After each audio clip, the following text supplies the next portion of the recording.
Hey guys, welcome to your November 2025 full moon reading.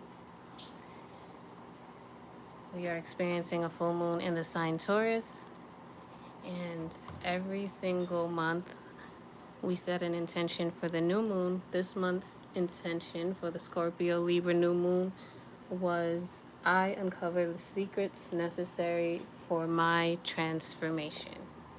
Every single month we set an intention during the new moon, and then by the time the full moon comes around, we can assess how our intentions have come to fruition or what we need to do to further align ourselves with the intentions of the new moon.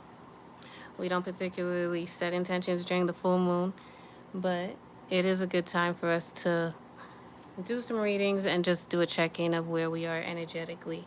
At rockywritershop.com, there is a calendar, a new moon calendar, where you will find all of the new moon intention prompts and also a calendar that has the decans for each zodiac sign, the 10-day periods for each zodiac sign, and a summary of, and every decan we post a summary of what you can expect energetically during the decans of each zodiac sign. We're going to start our full moon reading tonight. This is a special full moon that we are having on November 5th. The full moon is going to be super bright tonight.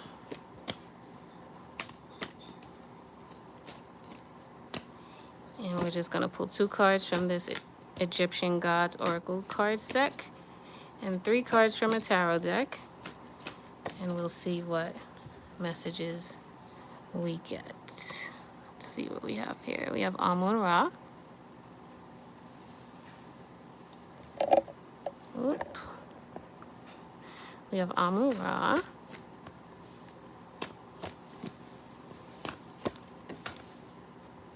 And we also have Anubis. I believe we did Anubis before, so I'm going to pull another card. Anubis was a child-like deity. And we have Osiris. I don't think we did Osiris before. So we have Amun-Ra and Osiris. Those are 2 pretty popular gods in the Egyptian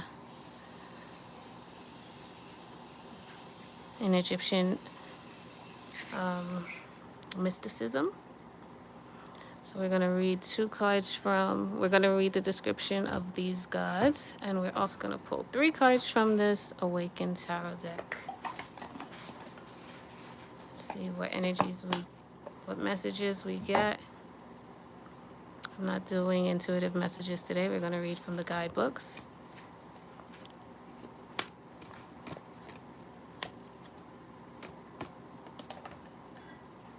So first and foremost, we have the 9 of Pentacles.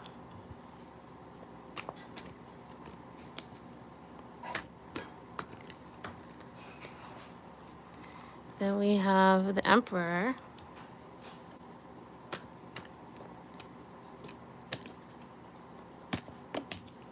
And then we also have the 7 of Cups.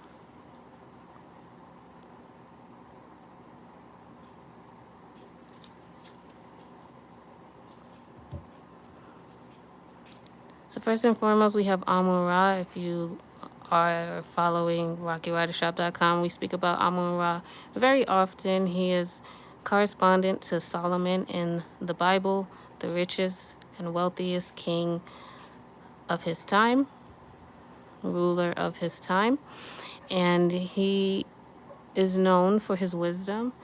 He's the one who, in the Bible, when there was a dispute about whether or not a baby belonged to one woman or another, he ordered for the baby to be cut in half. And the woman who cared the most about the baby was the one who was granted the child. The one who said, okay, I think it's fair to cut the baby in half.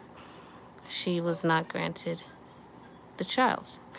Amun-Ra is also connected to the god of creation, Ra. representing being in total connection to your soul essence and having a good relationship with the sun, Ra being the sun god. So let us see what this guidebook says. His number is the number 2. He is also known for romance. He wrote the book, The Song of Solomon, in the Bible, which is a book about love and romance. Let's see what we have here. So, Amun-Ra, creation. He's the most powerful cosmic deity, and he is the king of all gods in the Egyptian pantheon. He was born from the fusion of the god Ra of Heliopolis with the main Theban deity Amun. Amun-Ra is the creator of all things, symbol of intelligence and creativity. He's like fire, rapid, and often unexpected. If this card appears to you, you have all the skills to obtain what you want. Intellectual and practical skills for achieving your objectives. He indicates a flourishing period, skills in public relations, ideas, and intentions which take concrete form, perhaps even a sudden falling in love, a new beginning, or a love story that takes shape. Then we have Osiris. Osiris is very similar to Amun-Ra, except he's probably a little bit more vocal, whereas Amun-Ra he's also known as the invisible god, a god of war, and very private about his personal life, but you'll know when you see him, because he'll pop up and he's the god of war. But Osiris is known for his love and relationships as well, but he was the god who passed away very young while ruling Egypt and doing a lot of public relations all over the world, while his wife Isis was ruler of Egypt as well. So let's see what the guidebook says about the god Osiris. We have creation and we also have death. Some full moon energies for us here. And then we have the number 6. Let's see what the guidebook tells us about the deity Osiris. Death and rebirth. Osiris is the eldest son of Geb and Nut. He is often depicted as a mummy with black or green skin, which symbolizes the vital spirit of the earth and vegetation. Osiris is a just, compassionate god. He is the god of suffering, victims, and the oppressed, and as such, he suffers with the mortals. All the power of fertility and reproduction resides within him, the cycle of death and rebirth. He presages the end of a cycle, of a family relationship or friendship. Welcome a new situation with confidence, even if it's different from what you have experienced up till now. Abandon the old order and always remember to be thankful for your life day after day, whether it's good or bad. Only in this way will honor and luck be your companions. So we have creation. We also have death and rebirth.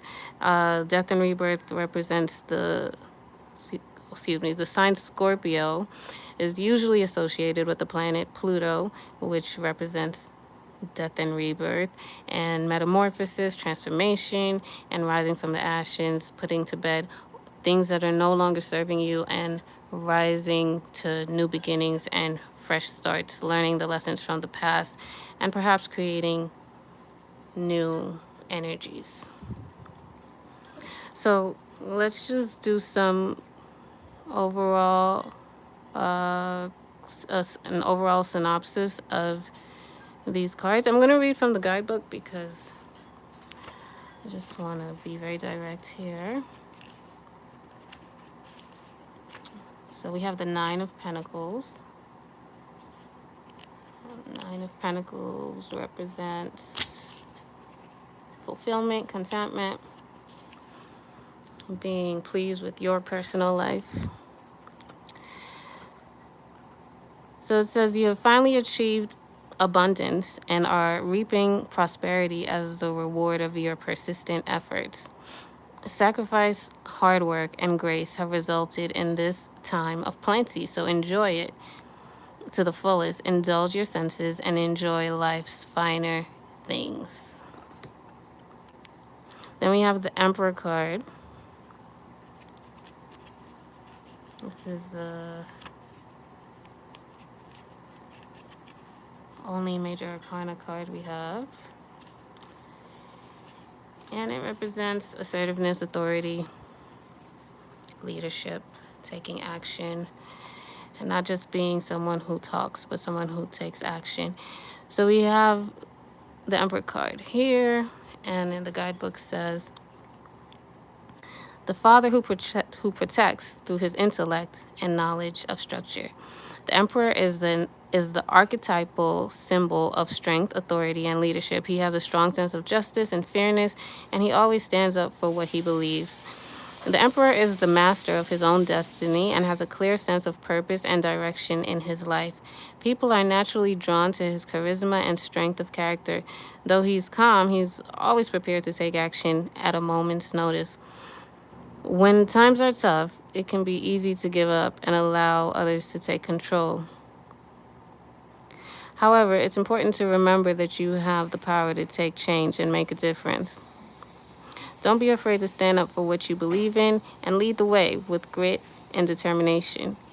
You can achieve anything to which you set your mind. Go out there and conquer the world. And last but not least, we have the Seven of Cups. This card represents disillusionment, being in your own fantasy world, creating your own reality just through imagination and facades and maybe not the most realistic foundations. Let's see what the guidebook is saying here. We have the Seven of Cups.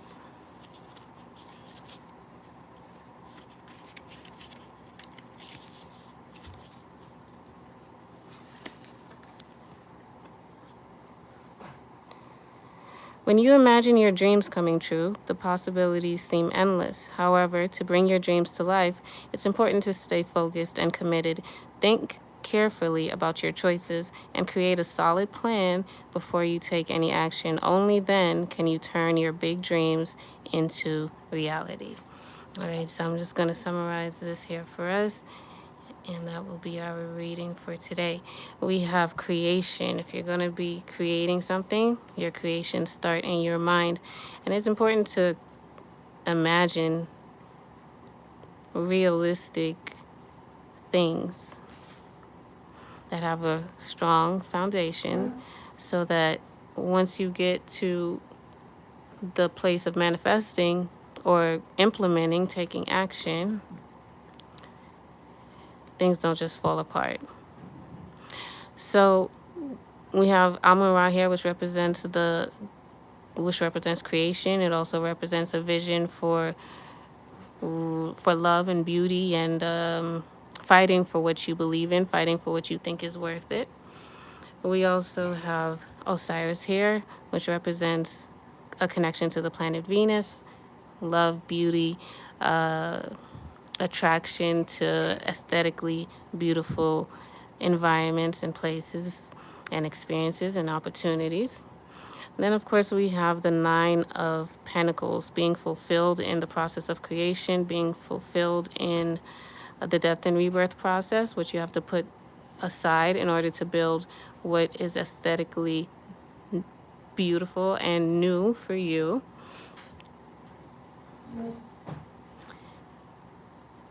And we have the Emperor, which represents taking leadership, not just being fulfilled and happy, but also being authoritative in the way that you show up to manifest your rebirth. And once again, creativity, creation, imagination, but also a solid foundation to keep one grounded. So that's what I have for you. See you for the new moon reading in 2 weeks.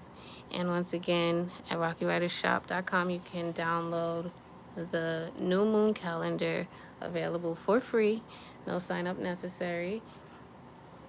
And follow Rocky Writer Shop on all social media platforms.